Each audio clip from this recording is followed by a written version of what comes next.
Hey everybody, welcome back to another Diecast review. Today we are taking a look at Kyle Busch's 2021 Pocono race win from the, I believe this was the Sunday race that took place at the Pocono Raceway, the Pocono Mountains 350, and it was an interesting race nonetheless. That's all I can say. But let's go ahead and we'll start with the Elite Box and kind of move into there, and we'll kind of go back and retouch on why this race was kind of cool. But anyway, we got our standard Elite Box, nothing crazy. One of 451 for the M&M's Minis Pocono win. Another new paint scheme. What do you know? But yeah, just standard Elite Box the rest of the way around, so nothing crazy to see. Now, we do have it coming with two things.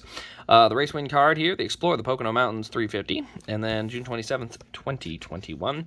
Here you can see on the back, time of the race, 2 hours and 21 minutes, started 19th on the day, 140 total laps, cautions 4 for 15 laps, and he led 30 laps of this race, winning by 8.6 seconds. But it was a fuel mileage race, that's why it was a great race, even with that big gap. We also have the winner sticker here with the black and silver, or black and white. And we're going to get on to the car. So this car, the reason it was kind of a cool race, in my opinion, was just the way that the race played out. Kyle Busch lost third gear. Did not have a third gear to use for downshifting in turns 3. And I think just turn 3, sometimes maybe turn 1. So they would have to usually double shift. They'd have to shift in each corner, which would give him a little more speed. Well, he lost third gear and no longer had that ability. And I believe it actually took, I think he lost everything but fourth gear. I'm pretty sure he got it jammed in fourth gear and it was stuck in fourth. And it actually ended up working because coming into that final run, he pits at the last minute before the great restart, so he tops off with fuel.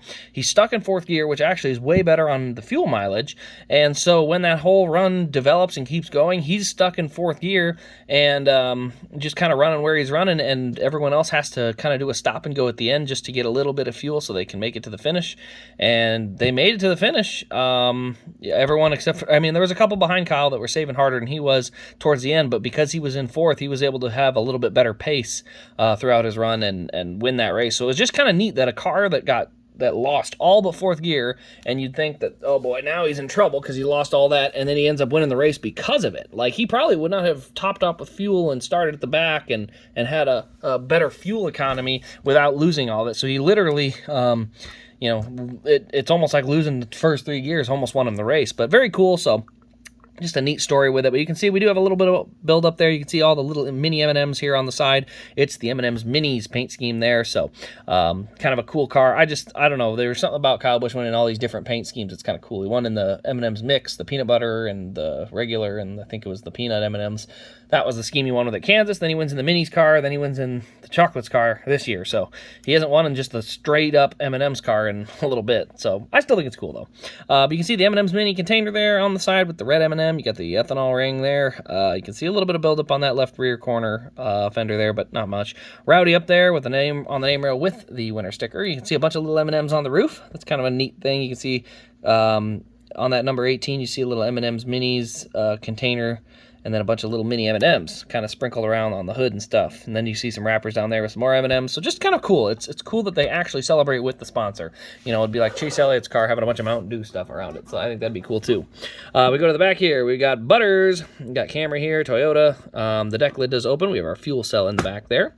We've got the tall spoiler because it was the 550 package. Thank goodness that's gone.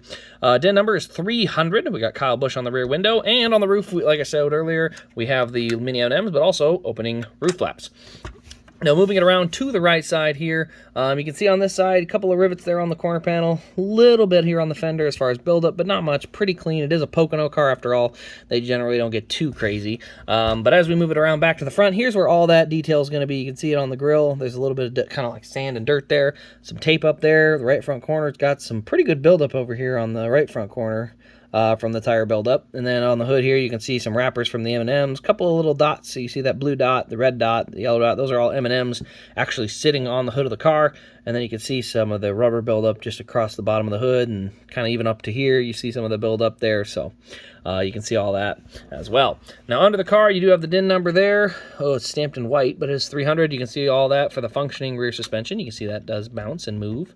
We've got our drive shaft. You can see our tailpipes, front end here, the engine detail there. So A lot better detail than our current next-gen car.